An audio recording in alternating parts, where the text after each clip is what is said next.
Good evening. Thank you for attending to the City Commission meeting of September 17th, 2019. I'd like to call the meeting to order and ask all of you to join me in the Pledge of Allegiance. Pledge allegiance to the flag of the United States of America and to the republic for which it stands, one nation, under God, indivisible, with liberty and justice for all. Thank you. Approval of the agenda. We have copies of the agenda available at the recorder's desk as well as at the back of the commission chambers. Mr. Mayor, I'll move that we approve this evening's agenda as presented. Second. All those in favor? Aye. Opposed? Motion carries. Approval of the minutes of the regular meeting of August 20th, a special meeting of August 20th, as well as the special joint City Commission and Long Range Budget and Planning Committee meeting of August 28th. Mr. Mayor, I'll move that those minutes be approved. Second. Any comments or questions? All those in favor? Aye. Aye. Opposed? Motion carries. Communications. We have one communication. Do we have a motion to accept with thanks? So move. Second. Want to tell, we're, for the record what it is? The resignation of Irene Jurowicz from the Historic District Commission because she has accepted a new job and has some new responsibilities that prevent her from participating fully on the Historic District Commission. All those in favor? Aye. Opposed? Motion carries. We have our county commissioner, Aline Zach, with us this evening. I want to show off my banner. Bedecked in a flag. And this is part of my report. It's Votes for Women. And so 2020 is a big year. It's a 100th anniversary of women voting. And the Board of Commissioners, in conjunction with other elected officials, has started an initiative to promote women's suffrage movement in 2020. And I want to remind people that there is a sticker contest going on for youth ages in 6th to 12th grade, that we have an I Voted sticker contest. And the winning recipients, there's going to be a 6th to 8th grade winner and a 9th through 12th winner. They can win a $1,000 scholarship. And it's the courtesy of Cornerstone Community Financial Credit Union. And if you are interested in more details, it has to be color and it's supposed to be a sticker. You know how we have those I Voted stickers? And so it's designed for that. You can find out more details at www.oakgov.com/votesforwomen. And the end date for the contest is Friday, October 18th. And I encourage people to apply, draw a nice design. We also, in 2020, will be the bicentennial of Oakland County, 200 years that we've been around. And there's a lot of planning going on for that as well. And I will keep you posted as to what, the different events. One of the things that we're looking into is trying to plant maybe 2,000 up to 20,000 trees throughout Oakland County, which is good for the environment and also would be a nice commemoration. But we're working on it. We're in the process, just like the state, of trying to get our budget approved by the end of September. I'm happy to tell you that we had a unanimous vote in Finance Committee last week, and a couple of additions that the Board of Commissioners added, amended, is that we did add $2 million to the local road improvement program for next year. And so we've had some nice little projects from that. You know, it's a proportional thing, and everything that we can do to help with any of our infrastructure is important. The state still hasn't solved the funding issue, and this is something that we can do to help. Another thing that we added is that we hope we are going to do some more water hydration systems in high schools. If you recall, a couple of years ago, we replaced drinking fountain units in the elementary schools throughout Oakland County. And it's cheaper and better to replace the whole unit than replacing pipes. This way we can ensure that children are drinking clean, fresh water, and also we're promoting sustainability of them carrying bottles. So we focused on the younger children, and we hope to take the same program into the high schools. There's some additional programming. We are putting aside $100,000 to add on more health care for minority and vulnerable populations. There's a lot more that we can be doing through our health department, and some other, water testing initiatives, some other creative programming. And I will keep you posted once it's approved. And that vote will be a week from Wednesday for our budget. That's it for now. I've been very busy working on that as chair of Finance Committee. And any questions for me? Mr. Mayor, I would just thank you for being an advocate for the south end of the county. It is nice that now that we have, what do you want to say, control of the various levels of county government, that the south end is now, going to see some additional road dollars and things like that to help cities and be more focused on this part of the county. Well, we are fortunate to have a county exec that shares our values and is working on some things like transportation, infrastructure, some, initiatives that we care about. So to be continued. Yes.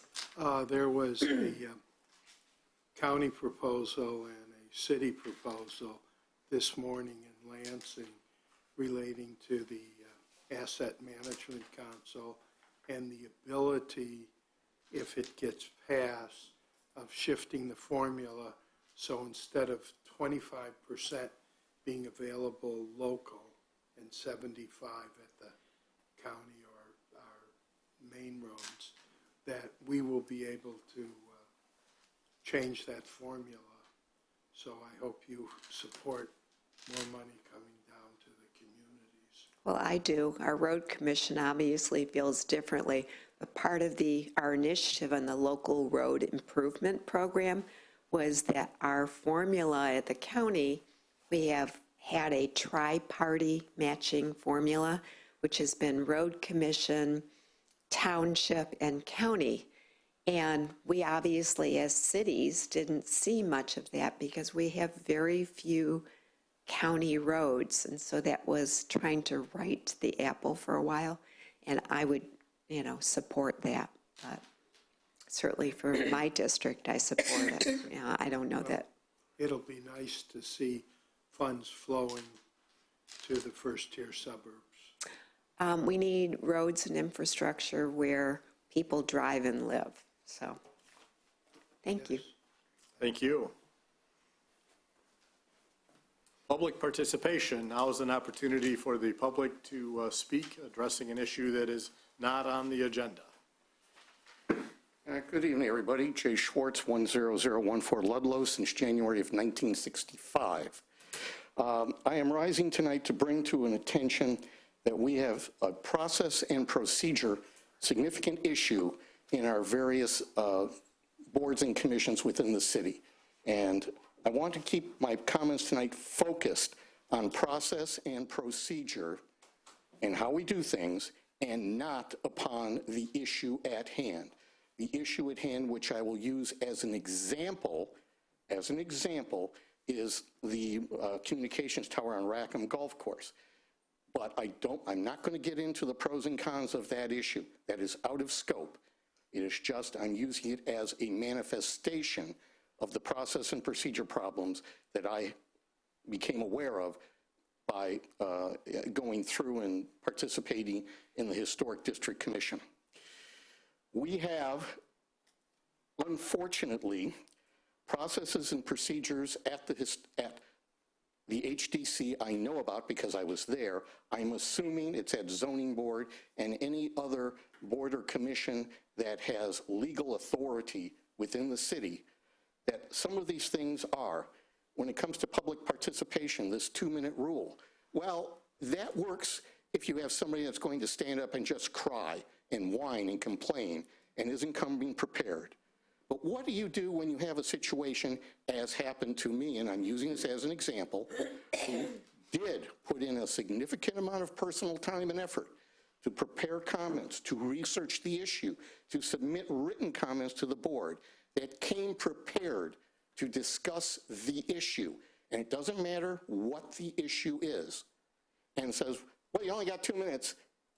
How are you going to do that, especially when we have a situation, as in the instant case, where, and again, I am not speaking negatively about any member of the HDC, and nothing I say should be interpreted as a slam against them. It is not. But they don't have the knowledge or experience that I do in the instant case. And I was prepared not only to present oral communication, but I presented written communication, and it's like, 2 minutes, done. You can't. The 2-minute rule, as I understand it, and I'm willing to be corrected, was put in place to prevent people from just standing up and crying and complaining and whining and going on and on and on. But what do you do when you have a complex issue that can't fit inside of 2 minutes? This situation, you've just shut down somebody, especially when the person presenting has more information, knowledge, or experience that would be of benefit. How do you handle that? That rule cannot, you're dead right there. And that's exactly what happened to me. Again, I'm using it as an example. Commissioner Olsman, you would have, this relates to what you do in your day job. Imagine you're going to court, you file a brief, you do all the work, and the judge says, well, yeah, you're here for all arguments, but I'm only going to give you 120 seconds, and you spent 40, 50, 60 man hours and a lot of expense to prepare your position, but you only got 120 seconds. They do limit. Yeah, right, but you understand, but even before the Supreme Court, you get 30 minutes. It's not just a quick slice, especially when you're the only person in the room. When I was the only person there.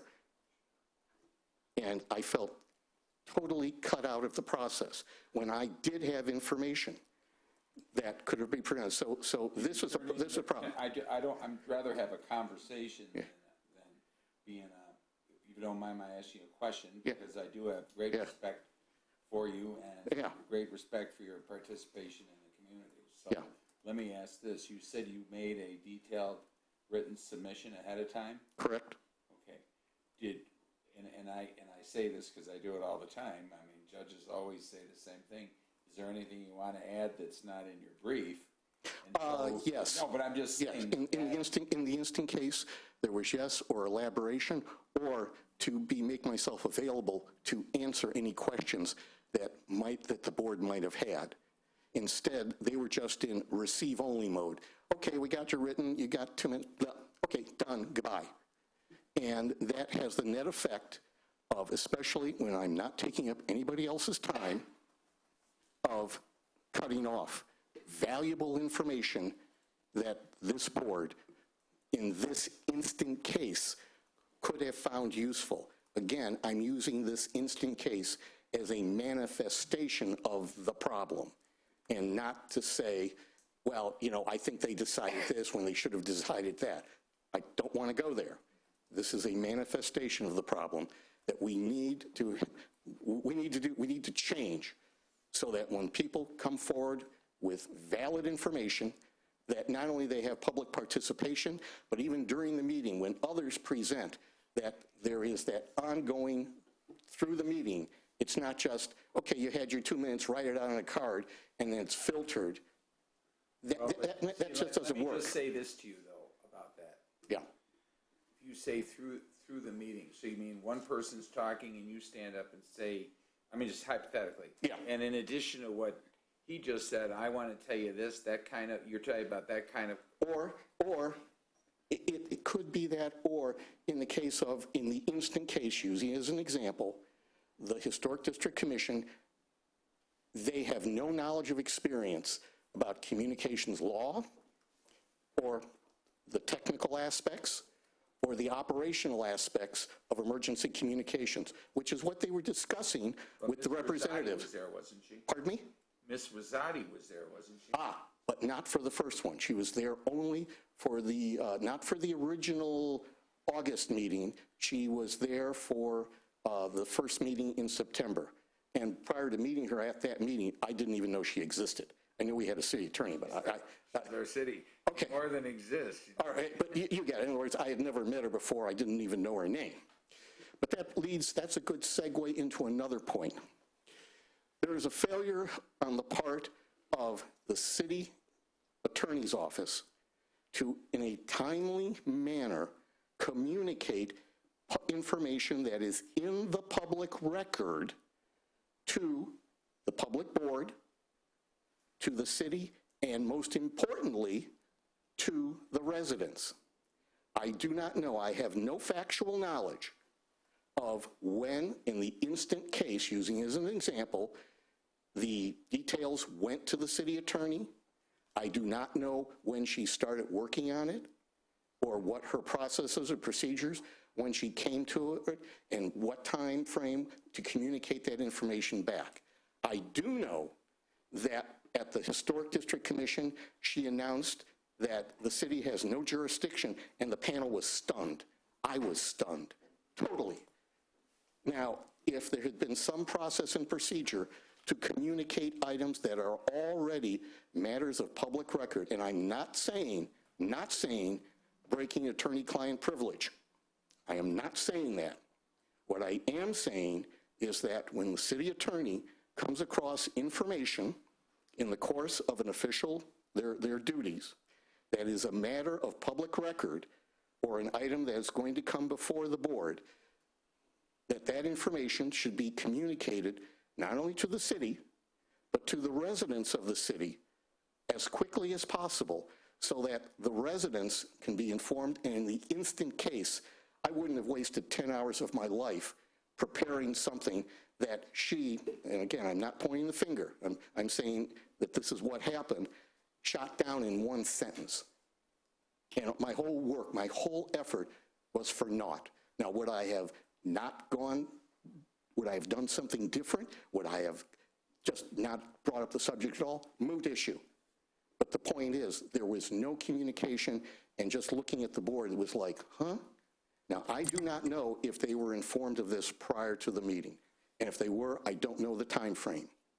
So, the action item here, when it comes to the city attorney on any issue going forward, is that, again, maintaining attorney-client privilege, but the city and should be informed very timely, like one business day, when the city attorney on any issue, comes across something that is a matter of public record, be it statutory law at any level of government, case law of any level of government, rule or regulation at any level of government that is already in the public record and is relevant to the issue at hand, that information shall be communicated officially to, and I'm assuming the city clerk, and that information should be posted on the city website so that citizens who are interested in commenting upon the issue will at least have some information going forward about,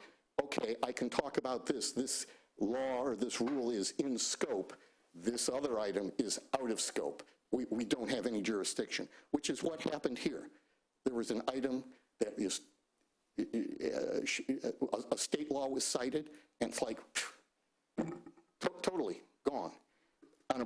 Now, again, I want to keep the conversation I have spoken here tonight, process, procedure, and not against any specific person or individual. either in their official capacity or unofficially. I am not doing that. And finally, my final comment is that because of this, as a resident of this city, because of these failures, I was, to put it politely, extremely upset and embarrassed. And I've never been so embarrassed in any presentation I've ever made in my entire life, professionally, personally, anywhere, because of these. I would have done something different, and I didn't need the embarrassment. I believe you get the idea of where I'm going. There has to be some fundamental changes and has to take into account new situations because in the argument that, well, it happened once, what are we going to do in the future? It may not happen again. Don't make that statement. It happened once. It can happen again. What issue? When? Don't know. Mr. Mayor? Thank you. Amy, could you possibly pull together all the various boards and commissions if they've adopted rules of procedure and what their time limits are and how public comment is governed at these various city boards and commissions? And if you can put together a document so the commission can see if there is variation between the boards, if they don't have standard adopted rules of procedure, maybe we can adopt a global ordinance to govern how these meetings will be conducted going forward. But I agree with Mr. Schwartz's comments. 2 minutes is not a lot of time to present, and it's certainly less than a residence afforded here at the City Commission, and so I don't know that they should be afforded less of an opportunity at another board or commission. I will say that as far as the time limit on speakers, that is always at the discretion of the chair, as it is here. So there is a rule in place because there are times when there are a lot of people that that want to address an issue, and that helps maintain that. But If I just may. right, we heard you loud and clear. Okay. We understand where you're coming from, and we'll certainly take this under advisement. Thank you. We do state at the bottom of our agenda that public expression is encouraged. So we really should look at balancing time needs against the total number of people speaking rather than just trying to shut people up quickly. It's not the I purpose don't- of the rule. That is not the purpose of the rule. Well, That is categorically incorrect. The purpose of the rule is to encourage participation, and by limiting it, when there are several people that want to speak, one person doesn't monopolize the whole thing, and whether it's good, bad, or whether you agree with them or don't, it's to give more people an opportunity to participate. Many city commissions operate under time limitations because Ms. Rosati was the one that was consulted on this a long time ago and put those into effect. The purpose of it is to encourage citizen participation. So if somebody comes and they go to a meeting and they're giving up their time because they want to be heard, they know they will be heard. They don't have to look out at the crowd and say, well, God, they're never going to get to me. This guy's going to talk, that guy's going to talk, Jules is going to talk, he'll talk forever, that kind of thing. No, the purpose of that rule, absolutely not. The purpose of that rule is to encourage public participation, and certainly not in any way, shape, or form to, quote, shut anyone up. That is not the purpose of the rule, and I disagree with that vehemently. And you were part of one of the people that voted in favor of that rule, Commissioner Jenks. When you have 1 to 2 people interested in speaking, it is one situation. When you have, as we had with the drag queen, a situation where we knew a lot of people would want to speak and we wanted to make sure everyone could be heard, is another situation. We still write at the bottom of this, public expression is encouraged. We can take that off, and then you just play a risk game. But that means then when Commissioner Zach comes, she is held to that rule, or somebody else comes, they're held to that rule. How does it work? I'm not Okay. going to beat the dead horse. Can you have this before the next meeting possibly? Thank you very much. And Thank you. I think I just have to, I'm sorry, Mayor. I just have to make a comment. Mr. Schwartz, you know, my opinion on that matter was no surprise. I prepared a lengthy opinion, which the HDC received well in advance of the meeting to be able to absorb it. But understand, I am the city attorney. I report to the city. That's my obligation. That material is attorney-client privilege unless it is specifically waived by this commission, okay? So, I mean, it's unfortunate, but, you know, that's just the way things go. That, you know, you don't really disclose the content of an attorney-client privilege communication.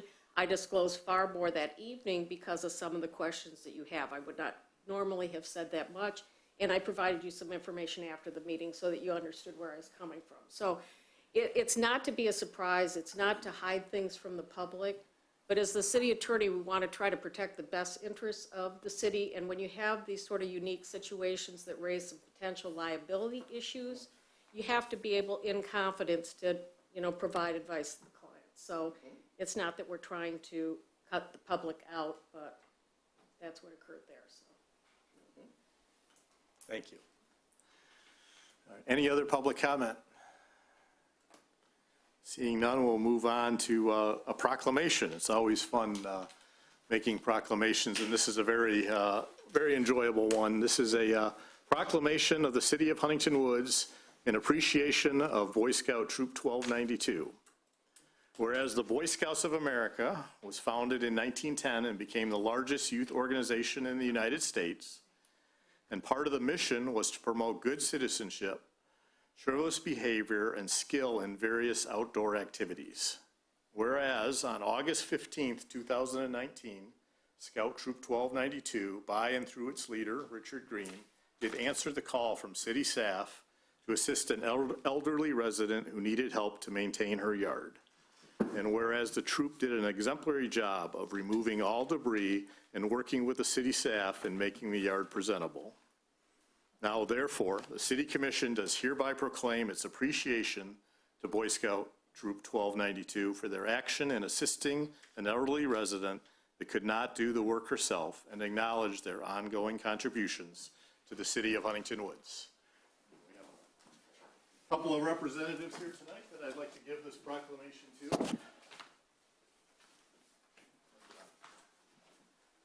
Thank you very much. Thank you, Mayor. For all your good deeds you do in the City of Huntington Woods. It's our pleasure. Would you like to say anything? 2 minutes. Name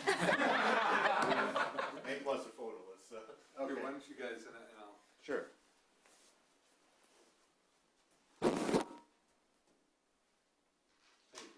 Thank you. Yeah, just thank you to Hank that, for making the recommendation to recognize us. It's always nice to be recognized, but we certainly don't expect it, right?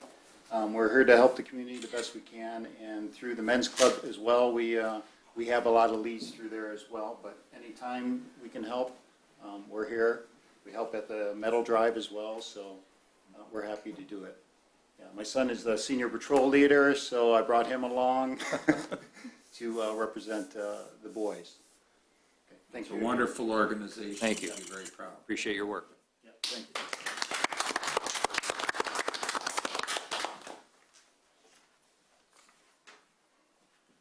moving on to the first item of business, the long-range budget and planning committee final report was presented to us at our special meeting on August 28th, and we need a motion to accept the report. Mr. Mayor, I'll move that we receive, file, and accept the long-range budget and planning committee's final report and offer our thanks and gratitude to the members who served. I second. Any public comment? Mayor Pro Tem Jenks. Yeah, I'd like to amend that we also accept the minority report by Fred Fetchheimer. I found a lot of constructive information in that report that I think would benefit us. Is that acceptable to the mayor? I don't want, I'm going to accept the official report that was voted on by the committee. I did receive an email with those comments, and I've read them, and I do think some are good, but I don't think that I'm going to formally amend my motion to accept that report because it wasn't approved at the committee level.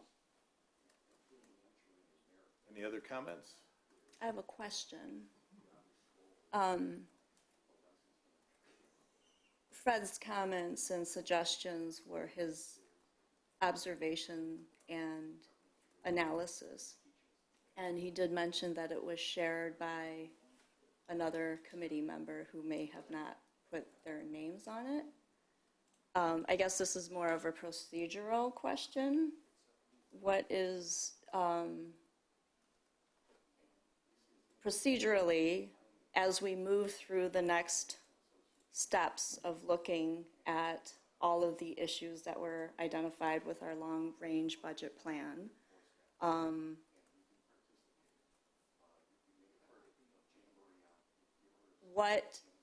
I guess my question is, I understand that the full committee has made recommendations, but having another perspective, does that make it, I guess my question is, what harm does it do to have another perspective as we're moving through these study sessions? No harm at all, and it's good information for us to have, to reflect on and compare with what the committee, the report the committee presented to us, but the report that was submitted to us was the one that the board voted on and submitted. I see. Yeah. And Commissioner, I had mentioned in the special meeting about, the OPEB liabilities and things like that he had mentioned in his correspondence with us. So we're already thinking about some of these things. And we are certainly willing to incorporate things outside of the scope of the report as we move down this road, at our next meeting. So it's not that I'm saying the comments have no value, it won't be considered. It's just not part of the formal report that the committee sent to us. But I made sure that Amy had a copy of the email that was sent. Do I think doing a multi-year budget is a bad idea? No. We've talked about that in the past. Is it now the time to look at it? Well, maybe it will be. But these are all things that I envision personally us starting to tackle in the months ahead. And, we'll keep his comments close by. Okay. So thank you for that. Me being the newest member up here, I just wanted to make sure that his concerns were still taken into account. But I understand that, the full committee making the recommendations is the starting point that we're going to look at and go off of. And as long as we are taking considerations from others in the public along the way, I would be fine with that. Any other comments? All those in favor? Aye. Aye. Opposed? Abstain. You can't But- abstain, Mr. James. Can't abstain? No. I'll vote for it. Oh, well, I want to receive that. Accept it. I wanted to receive the other one. Okay, item number 2 is a matter of consideration of appointments to boards and commissions. One of these is a mayoral appointment, the Historic District Commission. So I would like to recommend, we just accepted a resignation on the Historic District Commission, so we have an opening. And I would like to recommend an appointment of Martha Schroed to the commission. Support? Actually, I need you to make a motion for that. So move. Second. Any public comments? Any other comments or questions from the commission? All those in favor? Aye. Aye. Opposed? Motion carries. Leave the other appointments. Library, Library? I think library's mayor too. Okay. With that in mind, I'll also ask the city commission to make a motion to appoint Angela Kanzagan So move. to the Library Advisory Board. Second. Any public comment? Commission comments? All those in favor? Aye. Opposed? Motion carries.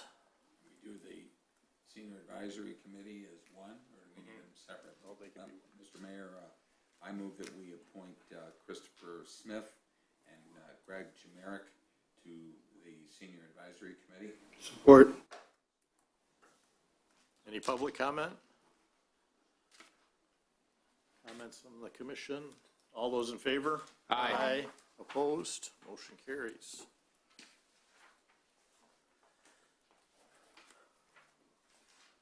We didn't specifically spell out the lengths of those terms. I don't have them on They're filling vacancies. I will fill in. the remainder of the terms that they're filling. Item number 3 is a matter of setting the date of September 25th, 2019 at 7:30 here in City Commission chambers for a study session on the Budget Committee recommendations. Mr. Mayor, I will move that we set the date of September 25th, 2019 at 7:30 as a City Commission study session on Budget Committee recommendations. Second. Any public comment? Commission comments? All those in favor? Aye. Opposed? Motion carries. Item number 4 is a resolution to enter into a purchase agreement. A motion? I move that the City of Huntington Woods enter into a purchase agreement with Truck and Trailer Specialties Incorporated of Howell, Michigan for the purchase of a new custom-built leaf box for truck number 11 in the amount of $9,315. Second. Any public comment? Any comments, questions from the commission? All those in favor? Aye. Aye. Opposed? Motion carries. Item number 5 is a matter of consideration agreement with MDOT for the annual work permit on the state trunk line right of way. So moved. Seconded. Public comment. Commission comments or questions? All those in favor? Aye. Opposed?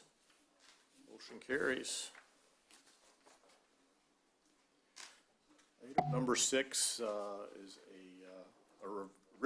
revision of an ordinance to amend Chapter 40 or a chart that was left out of the zoning ordinance in error. Do we have a motion? Mr. Mayor, I'll move to amend Chapter 40, zoning Article 4, district regulations to add tables depicting the minimum lot area to be used or set aside for necessary buildings. Support. We have our zoning administrator, Hank Berry, here today. You want to make any comments? Or? At this point, when you go through a zoning ordinance, the zoning ordinance is a work in progress. It always is, and you find things as you go to apply it.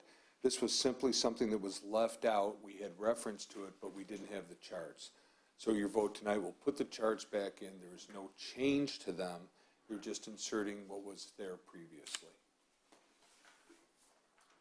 Any public comment? Commission? All those in favor? Aye. Opposed? Motion carries. Everybody must be saving their comments for the next item. Item number 7 is a discussion of policy for minute preparation. Who wants to start? I guess maybe me. I guess this came up because there's been some discussion back and forth on the minutes, what's in the minutes, whether there should be more, whether there should be less. There was some consultation with a parliamentary expert to ask for advice, and you did receive the memo, which, in your packet. Now, there's kind of two views here. One is a parliamentarian who says this is the rigid procedure, and I agree that that's correct. Then there's your lawyer on the other side that says when you end up in litigation, we need something far more than that recorded in the minutes, okay? Because if all you have is the actual decision made and you get into court on something, there's nothing to present to the court as to what the thought process was behind it, the reasoning, or what the discussion even was, okay? Secondarily, it provides a historical perspective, and I'll give you an example. I wanted to recently know what had occurred at a particular meeting that I did not attend, and when I pulled out the minutes, all it had was the motion. So I had no way of knowing why the matter had been tabled, what the items were or concerns were that were raised. So it's my recommendation that we continue in the process that we were following before, where we do record some content related to what occurs at the meetings. Now, that having been said, you're not going to get a verbatim record, okay? That's not the intent, all right? So the clerk will listen to the substance, record the substance of what is being said, and short of that, the minutes coming before you and you looking at it and saying there is something blatantly incorrect, for example, I voted no and it shows I voted yes, or I said I do not intend to do this, and it came out as I do intend to do this, all right? It's a blatant error. We should not be correcting minutes to try to add additional language to it, or I really meant to say this, or I'd like to expand on this concept, okay? For that, we're going to leave the clerk to describe the substance of what occurred, all right? So that's my recommendation to you on that. I'd like to see you go back to that. The other things are pretty black and white, you know, that we generally follow. Again, this has to do with the time, you know, time limits too. That's typical procedure. The time limits are placed on it. That's something we discussed. Public comment. Generally, people they do come. They want to be recognized. They did come. They spent the time to come. So I think the minutes should reflect the person's name and address and maybe the topic of what they discussed. But we don't want a verbatim of the full discussion. But I think they should be recognized in the minutes because they put the time in. One other thing I'd like to talk to you about, which really isn't in this, is I typically see on agendas what's called a consent agenda. And that's usually an item at the beginning of the meeting that you put a number of things in that are very routine. For example, if I look at your agenda tonight, you've got approval of 3 sets of minutes. As you go further down, you have reports and minutes that you generally accept, the warrant, okay? Generally, those things can be rolled into one item called the consent agenda, and you can, in one motion, approve all of those. Now, you have the ability, and if you're agreeable to this, we'll rewrite it, and it'll say this is a consent agenda, but upon the request of any commissioner, you can pull an item off if you want it to be further discussed. All right, but it would streamline the meeting on those things that are very routine, so I would recommend that too. I don't know, want to know your thoughts? We used the consent agenda for a little while. Did you? Yep, I know that. We just got away Then it from kind of that. fell off again? Yep. Okay. Because we love spending so much time with our city attorneys. Oh, thanks. No, but so we can probably streamline those things so it gives you more time to deal with what's a more substantive issue. Again, I'd like to see something in the minutes to reflect what's going on, but on the other hand, I don't want it to be verbatim, and I don't want us to get into, you know, discussions at this level in approving minutes on whether, you know, it should contain more, unless it's inaccurate. So this was really just to discuss my thoughts on it moving forward, and, yeah. Obviously, if you had a matter that somehow found its way into litigation. Right. And the judge said, well, you know, there's a recording of the meeting. And the meeting can be transcribed. I mean, you can get a transcript, if you want it, of a meeting and of who said what and everything like that, just listening to a tape, if that's what you wanted. But technically, your approved minutes are the formal record of the meeting, of But what like you said, occurred. unless they're in the form of a verbatim transcript prepared by a court reporter, you're only going to get the greatest hits, if you will, of the meeting. So, But again, typically, the tapes are destroyed after the minutes are approved. That's typically how it's done. I don't know how you do it here. We keep the rebroadcasts on the website, but I have to say, it's not 100%. If there Right. was an equipment malfunction or, Exactly. obviously. So it's always the written minutes, but again, it doesn't need to be verbatim, like we're talking about all this, right? But it has to, I mean, when you're in litigation, for example, you know, Mr. Olsman raised a concern about this, okay? At least it's something where if you ended up denying something at the end, you can say, these are the concerns the commissioners had, bang, bang, bang, bang, instead of all the minutes reflect is a motion to deny, okay? So there's an in-between ground between verbatim and nothingness. Well, there's nothing wrong with some substance. I mean, Right. it's not a perfect process. and Correct. It depends on the person doing the recording and, when I say recording, I mean recording as an act here, and what they hear, and, you know, sometimes there's a lot of noise, and, you don't always hear, you know, it's not, and I don't mean, there's a lot of people talking, things like that, but I agree with, I mean, in concept, everything you're saying, I agree with completely. I'm all in favor of that. Mr. Mayor, I'm of the, you know, I've met with Coco Seward before in a number of capacities, and I like the less is more philosophy. You know, the minutes are supposed to be representative of the actions that were taken, not the words that were said.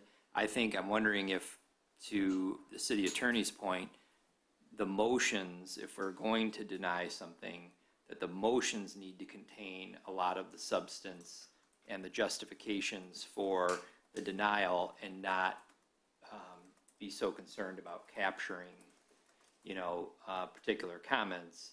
The problem with that, though, is a motion is made prior to the discussion, and you might formulate a decision. Yeah, I guess because what I've seen happen recently, which is of concern to me, is where commissioners say, well, I want to change these minutes because I said this, or I said it like that, or I want to add this. You know, I don't remember what happened Correct. exactly last month and what a particular individual said. And you're asking me to vote affirmatively on changing minutes that I don't remember if they said it like that or didn't say it like that. Or we got into the whole discussion with a set of minutes, and, you know, maybe multiple commissioners spoke, but only two of them were referenced in the minutes because maybe two of them kind of said the same thing, so they just picked one commissioner and went with those comments. And so it's not an exact science. And because it's not an exact science, my concern is, why are we getting into the weeds on all this stuff? I mean, wouldn't it just be okay to say it was moved by so-and-so, seconded by so-and-so to deny based on these reasons, discussion followed, and then here was the vote? And as Commissioner Olsman mentioned, if we got to go to court, there's a television broadcast that could be transcribed and used. We don't audio record the meetings. If we did, we'd destroy the audio recordings at the time the minutes were approved. But everything is recorded in video. So that's The my reason is because Ms. Rosati is a highly paid city council, and that's what she thinks is a good idea, and it's based on her experience representing a multitude of cities in a variety of matters. So, you know, I'm supportive of Ms. Rosati in this suggestion. Thank you. And I'll just comment, Mr. Rozell. I do agree. We don't want to get down in the weeds and nitpick at things. I absolutely agree with that. I don't want to come back and say, you know, well, I also said this other sentence, so I want that added in. That's not the purpose of minutes. But, you know, you deal with some, but if you look, for example, say your zoning board of appeals or your planning commission, to simply pass a motion that says we're going to deny this application based on traffic, okay? Making that statement is not going to support what you did, okay? What would support it is a commissioner talking and saying, the traffic along so-and-so is such. We have, you know, in addition, it's located by the school, and you have drop-off pickup times that are interfering with the traffic, and, you know, all these type of things. Those type of things support that you're denying it on traffic, okay? So there's that in-between, and I'm urging you to at least do the in-between, not do the bare bones, and not do a verbatim, because then you are going to be in the weeds digging on whether that sentence is exactly what I said or not. But, so, I think we should sort of try to continue along some of what we did before and see how it works with some discussion? Mayor Pro Tem Jenks. Yeah, I support what Mrs. Rosati said. I think especially if a lawyer's got to go back, if you just see sterile statements, you can't tell where to look a little bit more deeply. And it's also a defense very often, because people will say, I don't like what you did, you never considered our points of view, and yet you'll see in some of the discussion that those points of view at least were acknowledged. Okay, so this really isn't a formal, I don't think it's a formal action item. It was It is. more to It's more of just a discussion. discussion at this point. Yeah, because I note even, I did attend the HDC meeting, as you know, after listening to Mr. Schwartz, and they received minutes that only had the motion in. And so they raised some concern about the fact, because there apparently been a lot of discussion about the various issues they had, the fact that the minutes did not reflect that. So I think we're okay moving forward, including the general substance of the things being said and the issues and concerns being raised without being verbatim. I think where we're headed here is developing a policy that will not only apply to the city commission, but all Everybody. boards And you have to commissions. consider, when you're dealing with the ZBA or planning commission, for example, a lot of that litigation ends up being on the record, and you can't supplement the record. So you want enough in the record to support the decision. I do want to say, Mr. Mayor, though, that I think that when it comes to, like, the public, I think it as Ms. Rosati indicated, it should indicate the public's name, certainly, and their address if they provide it. We can't compel someone to give their address. But it should just simply say they address the commission. I mean, the public doesn't have the right to amend these minutes. So I'm hesitant to say, well, this particular citizen got up and it's characterized one way, but the citizen says, well, that's not how I characterized it. And they don't have any right to change what's in the minutes. So I think to simply say, citizen A got up and lives at this particular address and addressed the commission is sufficient, because that's what happened. Same thing with commissioner comments. Some commissioners up here go on and on and on. I don't think we need to record all that in the minutes. I think to say Commissioner so-and-so spoke during commissioner comments, period. That's all it really needs to say. Some of these other items, I do think, like using seconded versus supported in the minutes is correct. I mean, you can second a motion for purposes of discussion, but not support the issue at hand. So it's listed in the minutes that you're supporting something when you're legally able to second a motion for purposes of discussion and vote against it is not a correct characterization in the minutes. I also feel we should be calling roll. I think that roll should be called. Commissioners should be required to indicate their presence. If they're not, the mayor would then at that point excuse them. So to formalize the roll call process, I think, is another important suggestion that's in here that I'd like to see go forward as well. Thank you. Okay, and I guess I'll just comment to those. Public comment, that's entirely up to you. I think it is good to at least recognize they were here because they did come. You can decide whether or not you want to, record what they said or simply say something like address the commission versus, X, and leave it at that. But That's your decision. Your recommendation on that one, let's take the example of Mr. Schwartz here. You would like it to say, Jay Schwartz, blah, blah, blah, Ludlow addressed the commission regarding process and It's a procedure. procedure, period, okay? But again, I that's like- your choice because nothing requires us to really record what they did. They're not making any decisions here, so that's your choice. Same with commissioner comments. I mean, a lot of communities don't even have those, okay? So, if you choose to just say, somebody, so-and-so commented, that's fine with me. I don't care about those things. Roll call, it's not mandatory, but again, you can choose to do a roll call vote. So that's something for you to decide too.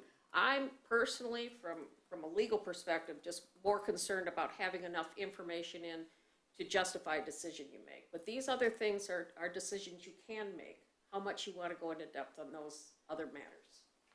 I think that it's a little bit rough to say, well, the public has no right to. It is accurate that a member of the public could, if something was said and it was reported out in the minutes as nothing reflective of what was said, make a comment about it. I agree that even a city commissioner, if you want to change the minutes, you can say what you think was said, but that doesn't necessarily mean that the minutes are going to change. You can say, well, I don't recall saying that, but you say I did. Well, anyway, the point is that I agree with Carol that when somebody comes in to speak, they should be recognized. Their name should appear in the minutes, and I don't believe it's difficult work for our clerk to say spoke regarding, for example, Claire Gellens here got up and addressed the city commission on an issue regarding SACRA. That would be unusual, something like that. But I mean, just so, the minutes reflect who spoke and what they spoke. I think that's reasonable. And on the issue of city commissioner comments, for the past 9 years, I started asking Mayor Gillum 9 years ago, what's the point of this? And he really couldn't give me a good answer. So that's why I think in recent years, they've pretty much diminished to just a few thank yous and things like that, which I think is much better, if that. So whatever, it's something we'll discuss at a later time in a more formal way. Any other comments? Mr. Mayor, I think these recommendations seem reasonable. At first, I kind of wondered why we needed to go into so much detail of, how we arrive at certain votes. But hearing you, justify that train of thought, it does make sense to me. I think there are parts of minutes in the past where it could be cut down, or, making sure that we keep a neutral voice and reflecting what was discussed. I don't know that the commissioner comments are really that necessary at all. So I would even support, and if you guys all agree to it, leaving that as optional or getting rid of it, because it's frankly takes up more time and more writing in the minutes as well. But I like your recommendation. The only question I have here, as a resident coming here to do public comment, to provide an address, is an address really necessary other than, could they say name and street? Do they actually need the street number? They're not required by law to give their address, okay? It's just sometimes nice, let's say, for example, they comment on something and afterward Amy goes and follows up, and maybe it's something where she wants to drive by the property and look at the situation they're describing and things like that. So it's Pretty hard to argue with somebody that comes and addresses the city commission on Comcast television wants to be anonymous. I mean, and most of the time, these are your neighbors that are here. My point in that is, before I'm here, I was there, and there was a little sense of privacy, and I had to give my address, and it kind of felt like it was too much information, but I think giving your name and street could be a better balance, because you still recognize that you're a part of the community and that you're a resident here. And I mean, we know we can look up where they live. I think that there's nothing wrong with asking the person. I mean, I think you can say simply, can you state your name and provide your address if you would like to, and present it like that, because I can see what you mean. I've never had anybody well, you were speaking at the drag queen city commission meeting. It was a little hot that night, as we say. Again, But I still didn't want to give out my address. Yeah, and there's probably others that feel like that. So I mean, certainly the Everybody else the mayor did, can though. handle that. So Including the bikers for Trump. Remember? All right. okay, We'll ask Yeah. the city manager to incorporate all these thoughts and continue working on a policy. Yeah, I would rather, at least for number 4, recognize the right of all to speak, so that there are some time ranges in there. When you have 1 or 2 or 3 people in the audience right now, to limit them to 2 minutes or 3 minutes because you're worried about everybody else unable to speak, I think is not necessarily the best way to do it. I would rather that say recognize the right of all present to speak. So it's many times we will have to adjust the times down to 2 or 3 minutes to guarantee that people in the audience get a chance to speak. Otherwise, you don't necessarily unlimit it. But I think 2 to 3 minutes is a little bit short. Mr. Mayor. I disagree with that. I think a specific number of minutes is a good thing to have as a rule. But And I would as I say said, 5 in general. excuse me, as I said, the chair of whatever meeting it is always has the option to overrule that. And at this meeting, I've never seen it be an issue. Mr. Mayor, several years ago, we adopted rules of procedure. I mean, we've been down this road. We've already established a time limit, and I frankly think you do a very good job of, like this evening, where we didn't have a packed house, allowing folks to go beyond that time limit, didn't harm anything, and citizens didn't even know there was a time limit. Imagine that, right? So I don't think the system's broken right now with regard to public comment, but we do have an established rules of procedure so that in the event we run into a packed house, say of 400 people in the rec center about a particular issue that a former commissioner did a good job of stirring up, we have a time limit documented in our rules of procedure that we can enforce. And then it's not some arbitrary thing that we decide we're going to do that evening. So we've already been down this road. We've already tackled this issue. Case closed as far as I'm concerned. And like I said, as you mentioned, the chair can always extend if they feel it's appropriate. My concern is what's being done at other boards and commissions in light of the comments this evening.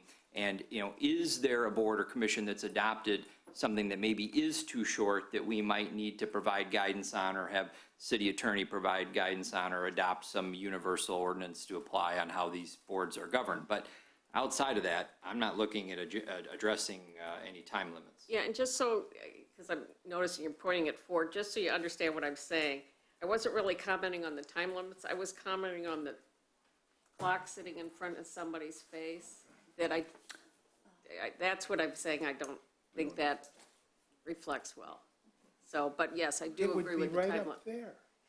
No one would see it. But, nobody wants to be talking and watching the seconds tick away, so. So these will be formalized and then brought back to the next meeting, or just incorporated?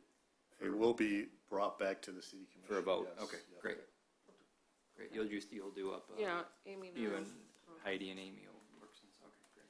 And I do agree with you, Mr. Rozell, that especially if we're talking about setting some type of uniform rules, especially the time limits, that the amount of time that people should be able to speak should be uniform across the board.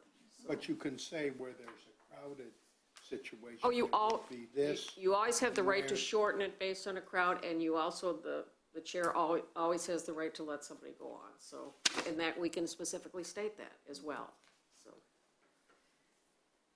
All right. Thank you, everyone, for their comments. Reports and minutes. Do we have a motion to approve the treasurer's report for July of 2019? So moved. Second.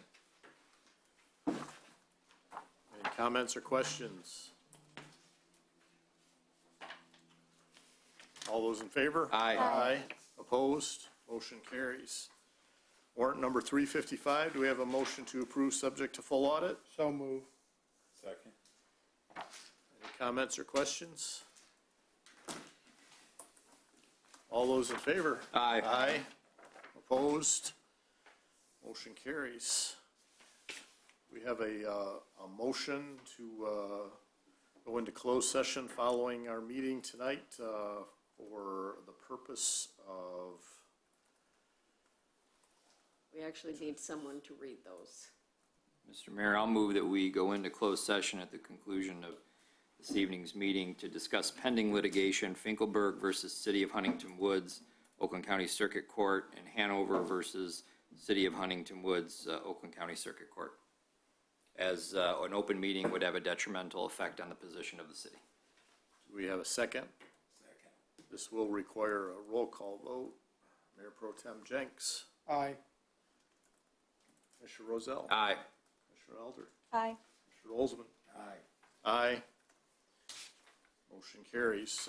We will adjourn our meeting and reconvene in 5 minutes following that. Do you want to do the city manager's report? Well, I don't, After we, yep.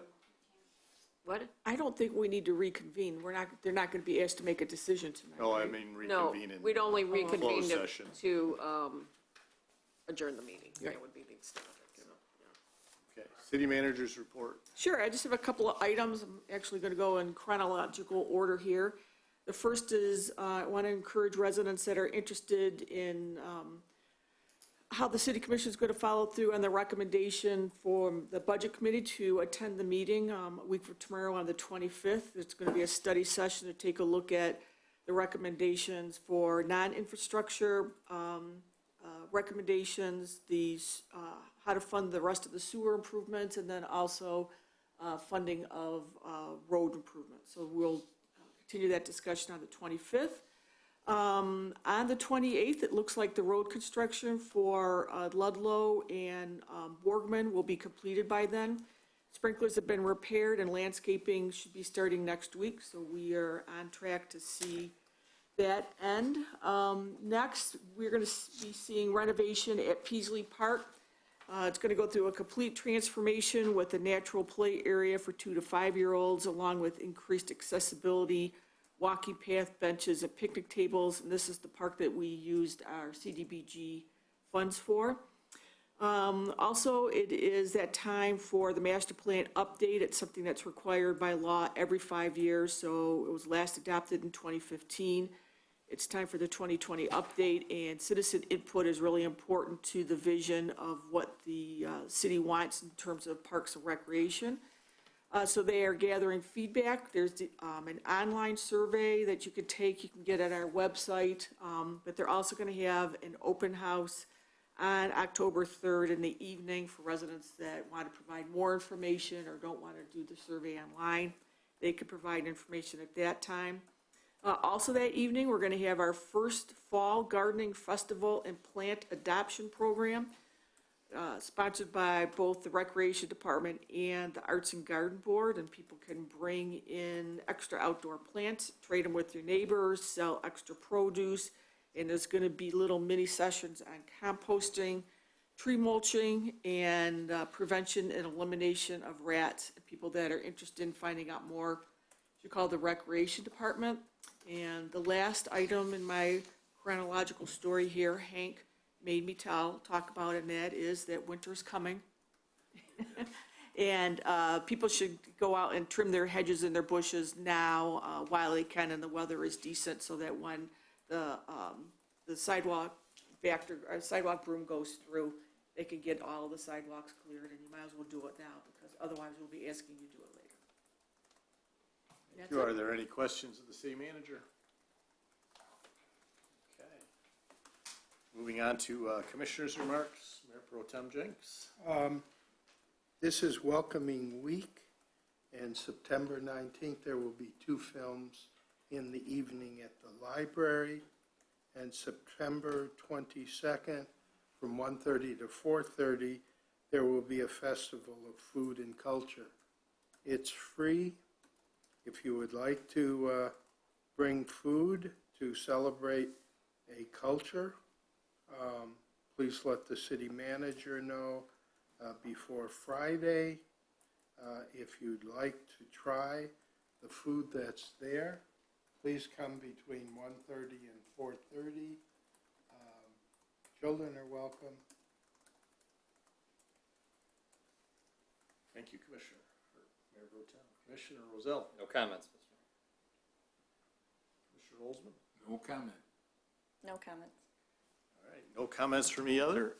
Thank you for attending, and we'll look forward to seeing everyone next month. Or actually, later this month at the budget study meeting. And you can- With that, I'd like a motion to adjourn the meeting at 9:40. Actually, we're 8:40. going to go into 8:40. closed session, and then we'll come back and adjourn the meeting Yep. following the closed session. You don't adjourn the regular meeting? No. Okay, So that's how we've done it. that's a new one. No, that's how we've been doing it. We don't have closed sessions. So we're now Okay. we're going closed session, Yeah, and we'll come back, closed session and adjourn. yes. We've always closed